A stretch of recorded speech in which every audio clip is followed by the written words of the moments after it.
नमस्कार. राष्ट्रवादी काँग्रेस पार्टी शरदचंद्र पवार या पक्षाच्या वतीने आयोजित वार्ताहर परिषदेमध्ये आपले सर्वांचे मनापासून स्वागत. वास्तविक लोकसभा 2024चे धावपळ सुरू झालेली आहे, प्रचार सुरू झालेला आहे, समर्थन विरोध ह्या गोष्टी देखील सुरू झालेल्या आहे. त्या पार्श्वभूमीवर मला काय सांगायचं आहे, एखादं यंत्र जर त्या यंत्राचा फार काळ उपयोग केला नाही तर ते यंत्र गंजतं असा आपला सर्वांचा अनुभव आहे. तसंच एखादं इंजिन याचा राजकीय पटलावर फार काळ वापर झाला नाही तर ते देखील इंजिन गंजतं आणि अशा पद्धतीने एका गंजलेल्या पक्षाच्या नेत्याने समर्थन दर्शवलं महायुतीला. वास्तविक मोदींचं नाव जरी घेतलं असलं की मोदींना माझं बिनशर्त पाठिंबा किंवा समर्थन आहे, तरी देखील हे समर्थन आहे गद्दारीला, हे समर्थन आहे घरफोडीला, हे समर्थन आहे पक्ष चोरीला.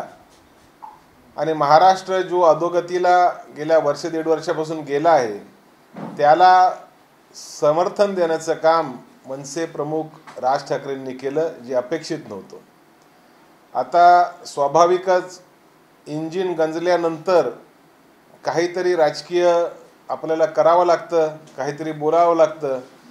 त्याच्यामुळे सातत्याने प्रत्येक निवडणुकीला भूमिका ते बदलत गेले. बदललेली भूमिका त्यांच्याच पक्षाच्या लोकांना किती आवडली याचं उदाहरण पाहिलं तर आज त्यांच्या एका पदाधिकाऱ्यांनी राजीनामा दिला. ये वाला लेते हैं. Inverter AC. आप गैम्बलर हो ना?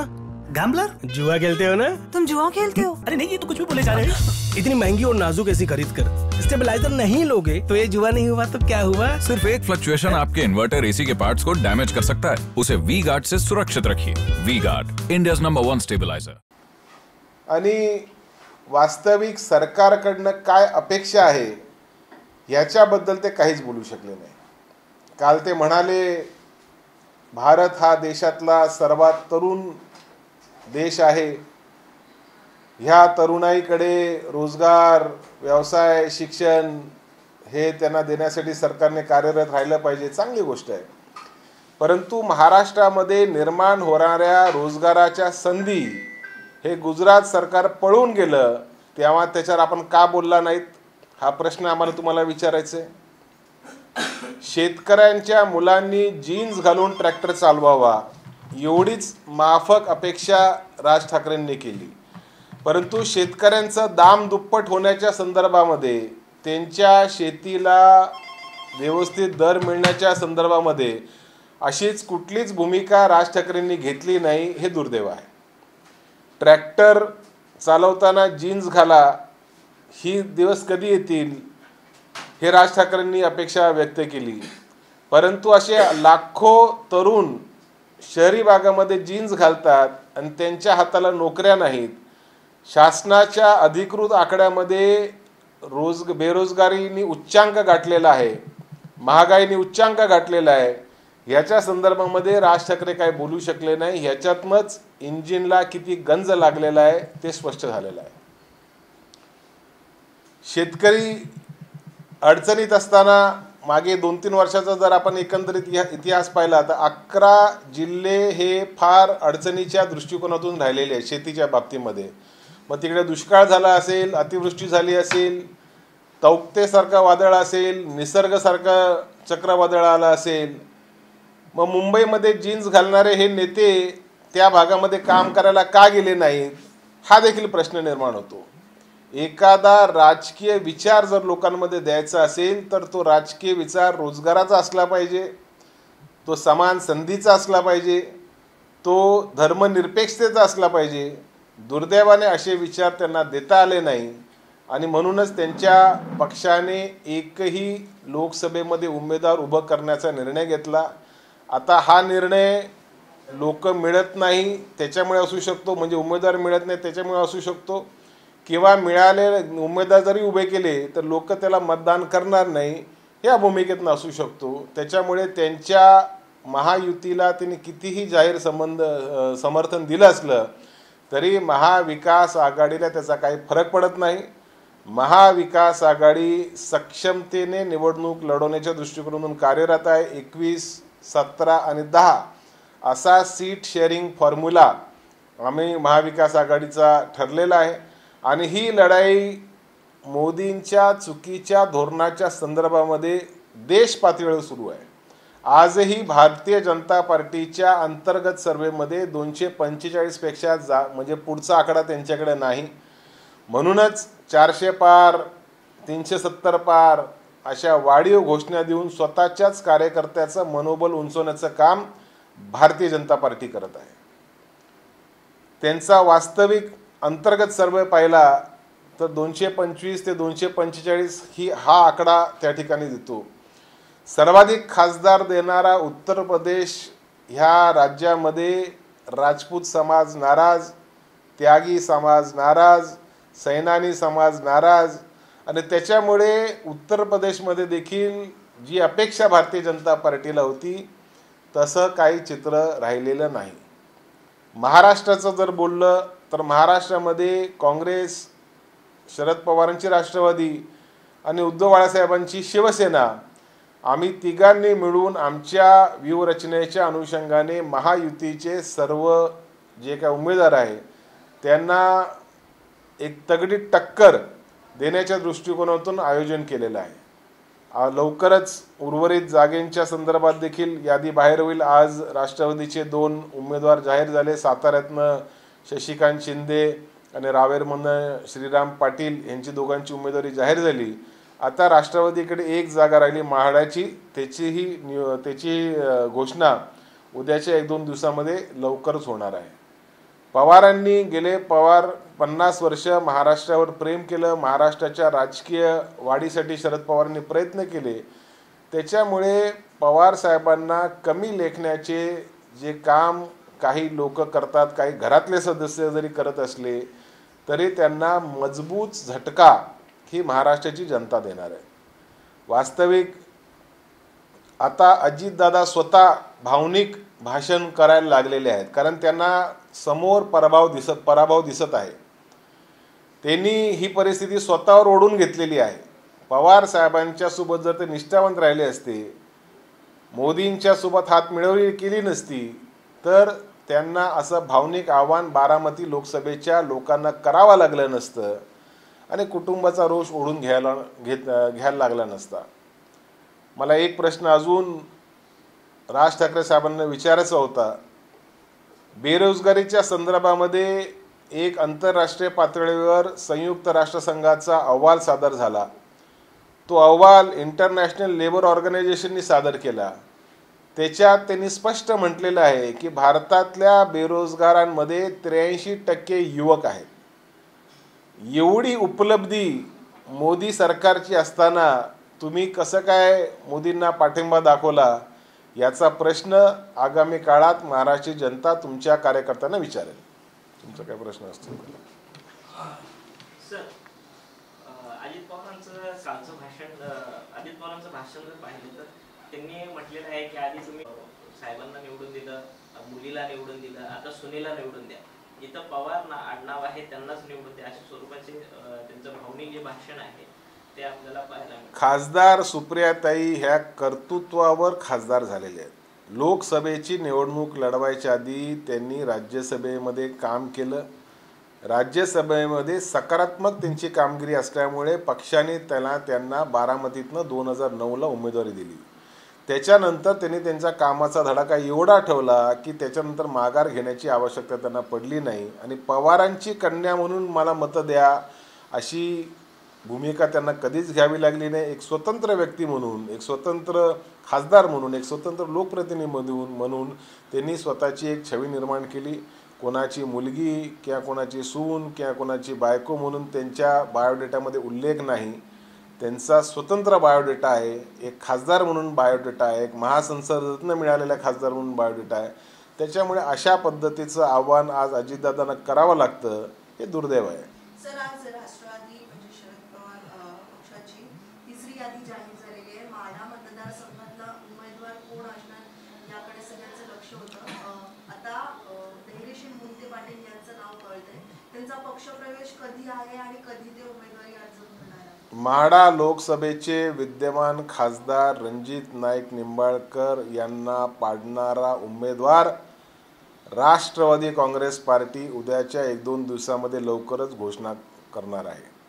पवार साहेबांचा काही दौरा आहे, त्याच्यामुळे काही कारणामुळे आम्ही त्या सध्या घोषित केलेलं नाही.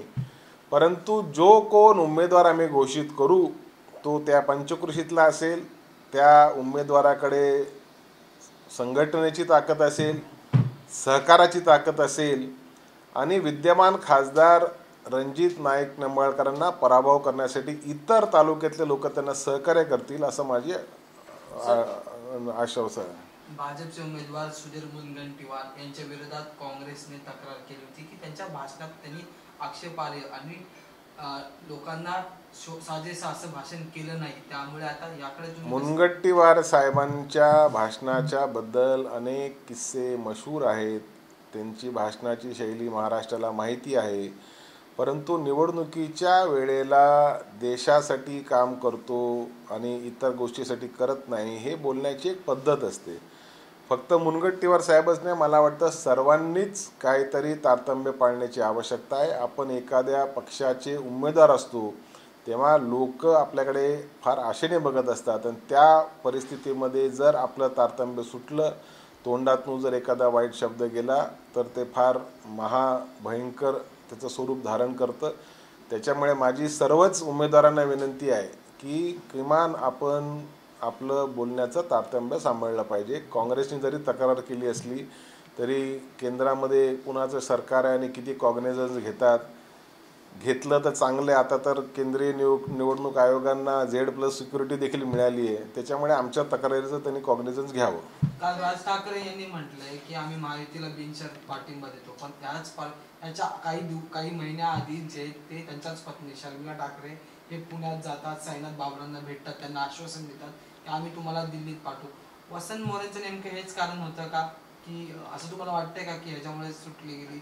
वसंत मोरेंनी मनसेची साथ सोडली. मनसे हा पक्ष स्थापन झाला मला वाटतं 2006ला आणि त्याच्यानंतर सुरुवातीच्या काळामध्ये चांगली भरारी त्यांनी घेतली. महाराष्ट्रात खासदार निवडून आले, काही नगरपालिकेमध्ये अत्याधिक नगरसेवक देखील निवडून आले. परंतु त्याच्यानंतर ज्या दिशेने पक्ष जायला पाहिजे होता ती दिशा देण्यामध्ये पक्षातलं नेतृत्व कमी पडलं आणि त्याच्यामुळे पक्षाची वाताहत झाली. आमदार गेले, नगरसेवक गेले आणि चांगले जे उमेदवार होते, जे चांगले कार्यकर्ते होते, म्हणजे वसंत मोरे असतील किंवा आज ज्यांनी राजीनामा दिला ते कीर्तिकुमार शिंदे काय त्यांचं नाव आहे ते असतील, हे देखील पक्षाकडे धोरण नसल्यामुळे पक्ष सोडून चाललेत. काल नाना पटोले यांच्या गाडीचा अपघात झाला, यावरती संजय शिरसाट असं म्हणतायत की संजय राऊतकडे आमची शंकेची पाल चुकत नाही आणि संजय राऊत आणि नानांचा संबंध ठीक नाहीये, त्यामुळे पोलिसांनी संपूर्ण प्रकरणाची चौकशी करावी. वास्तविक निवडणुकीच्या काळामध्ये नेत्यांना फार धावपळ असते. कमी वेळेमध्ये लांबचा अंतर पल्ला गाठायचा असतो. त्याच्यामुळे कधी कधी ॲक्सिडेंट होतात, हे आपण पाहिलेलं आहे. सुदैवाने नाना सुखरूप बचावले, ह्याचा आनंद आम्हाला आहे. परंतु हा ॲक्सिडेंट काय कारणामुळे झाला, मागणं ट्रकनी धडक दिली, त्याच्यावर काँग्रेसच्या काही प्रवक्त्यांनी संशय उपस्थित केलेला आहे. तर ते देखील पाहण्याची आवश्यकता आहे, कारण ते एक प्रमुख पक्षाचे ते प्रदेशचे अध्यक्ष आहेत आणि त्यांना जाणून बुजून निवडणुकीच्या प्रचाराच्या दरम्यान इजा पोहोचवण्याचा काही षडयंत्र तर नाही ना, याचाही तपास संबंधित यंत्रणेने करण्याची आवश्यकता आहे.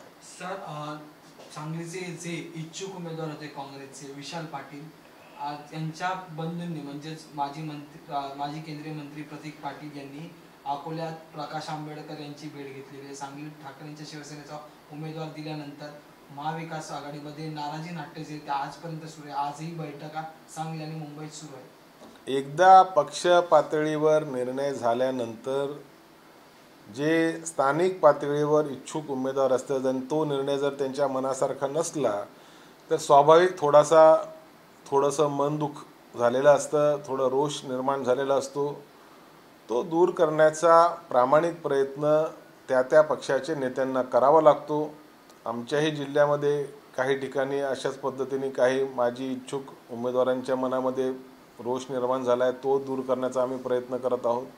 काँग्रेस पक्षाच्या काही नेत्यांमध्ये सांगलीत अशा पद्धतीचा रोष निर्माण झाला, तो देखील दूर करण्याचा प्रयत्न उमेदवार, शिवसेनेचे जे उमेदवार आहेत चंद्रहार पाटील ते आणि स्थानिक पातळीवर करतील. शेवटी लोकशाही आहे. लोकशाहीमध्ये कुणाला जर कुठे जायचं असेल तर ते थांबवता येत नाही, परंतु आपल्या कृतीने नेमका फायदा कुणाला होणार हे देखील पाहिलं पाहिजे. सुरुवातीला भिवंडी आम्हाला मिळाली तेव्हा आणि सांगली शिवसेनेने डिक्लेअर केली तेव्हा अनेक वक्तव्य काँग्रेस पक्षाच्या काही लोकांनी केली. त्यांची नाराजगी समजू शकतो, परंतु हा निर्णय केंद्र स्तरावर झालेला आहे. हा निर्णय ह्याची स्वीकृती काँग्रेस पक्षाच्या केंद्रीय नेत्यांनी दिलेली आहे. त्याच्यामुळे आता इतर चर्चा करण्यापेक्षा मोदी आणि मोदी साहेबांच्या पक्षातले आणि महायुतीचे उमेदवार कसे यांना आपण पाडू शकतो ह्याच्यासाठी आपण प्रयत्न केला पाहिजे. ओके, विचारा. कल राज ठाकरे ने सभा में डिक्लेयर किया है कि मोदी को पार्टिंबा दिया है उन्होंने और पूरा सपोर्ट करेंगे वो महायुति को, तो क्या प्रतिक्रिया व्यक्त करेंगे आप? मनसे प्रमुख राज ठाकरे जी की भूमिका हर 5 साल में बदलती है. अगर किसी यंत्र को आप शुरू ना करेंगे तो उसमें भी जंग लगता है. उसी प्रकार का जंग उनके इंजन में लग चुका है, इसीलिए हमेशा वो भूमिका अपनी बदलते हैं. कल उन्होंने नरेंद्र मोदी जी और महाविकास आघाड़ी को समर्थन जाहिर किया. वास्तविक यह समर्थन गद्दारी को था, ये समर्थन पार्टी तोड़ने की प्रक्रिया को था, ये समर्थन पार्टी चुराने की प्रक्रिया को था. और इस प्रकार के समर्थन से महाविकास आघाड़ी को कोई फर्क नहीं पड़ता, क्योंकि महाराष्ट्र की जनता महाविकास आघाड़ी के साथ है. क्या लगता है आपको, क्यों उन्होंने अचानक से ये भूमिका जाहिर की? देखिए, राज ठाकरे जी का मैंने बयान सुनने की कोशिश की. बेरोजगारी पे मोदी सरकार कुछ नहीं कर रही, विफल है, इसके ऊपर वो कुछ नहीं बोले. महंगाई पे सरकार विफल है, उस पर कुछ नहीं बोले. किसानों को जो उनकी आमदनी दुगनी होनी चाहिए उसके ऊपर कुछ राज ठाकरे जी नहीं बोले. सिर्फ इतना बोले कि किसान जिस दिन जीन्स पहन के ट्रैक्टर चलाएंगे वो खुशहाली वाला मैं दिन देखना चाहूँगा. शायद राज ठाकरे जी को पता नहीं होगा कि किसानों के बच्चे निश्चित रूप से आज भी जीन्स पहनते हैं. आवश्यकता अगर किसी चीज़ की है तो किसान के जो उसकी इनकम है उसको डबल करने के लिए स्वामीनाथन आयोग के जो रिकमेंडेशंस हैं उनको इम्प्लीमेंट करने की आवश्यकता है. लेकिन ये सरकार किसान विरोधी सरकार है. शायद राज ठाकरे जी ये चीज़ भूल गए. देश के किसान लगभग 1 साल मोदी सरकार के विरोध में आंदोलन करते रहे. महाराष्ट्र के निफाड़ तालुके का किसान प्याज की एक्सपोर्ट की बंदी की वजह से तकलीफ में है. उसके लिए राज ठाकरे जी कुछ नहीं कर पाए. और इस प्रकार की भूमिका अगर राज ठाकरे जी ने ली है तो मुझे लगता है कि वास्तविकता से वो बहुत परे है. क्या आपको लगता है अचानक से उन्होंने ये सब अपना रुख जो बदला है, तो क्या उनकी भी कोई फाइल भी खुली होगी या और कुछ उनको डरा? राज ठाकरे जी की मन से इस पार्टी से मुझे जहां तक जानकारी है किसी भी कार्यकर्ता ने लोकसभा के लिए उम्मीदवारी का आवेदन पत्र ही नहीं भरा. अब इतनी बड़ी पार्टी और कोई आवेदन ही नहीं कर रहा तो क्या मुँह लेके लोकसभा में लोगों के बीच में जाएंगे. शायद इसीलिए अपना दर्द छुपाने के दृष्टिकोण से उन्होंने इस प्रकार का समर्थन उनको जाहिर किया. उन्होंने सिर्फ मोदी जी को सपोर्ट किया है, बाकी पार्टी के बारे में कुछ बताया नहीं. बोले ना महायुति को सपोर्ट कर रहा हूँ, मोदी जी और एनडीए दोनों को सपोर्ट कर रहा हूँ ना. आप किस चीज़ को सपोर्ट कर रहे हैं पहले वो सोचिए. जिस पार्टी को छोड़ के आप अपने अलग से पार्टी बनाई, आपने अपनी पार्टी के साथ गद्दारी नहीं की, लेकिन आपने अपनी ताकत से अपनी अलग पार्टी बनाई. लेकिन जिन्होंने मूल शिवसेना को फोड़ा, जिन्होंने धनुष्य बाण चुराया, जिन्होंने शरद पवार जी का घड़ी चुराई, इनको अगर आप समर्थन दे रहे हैं तो क्या संदेश अपने कैडर में दे रहे हैं, ये भी सोचना चाहिए राज ठाकरे जी ने.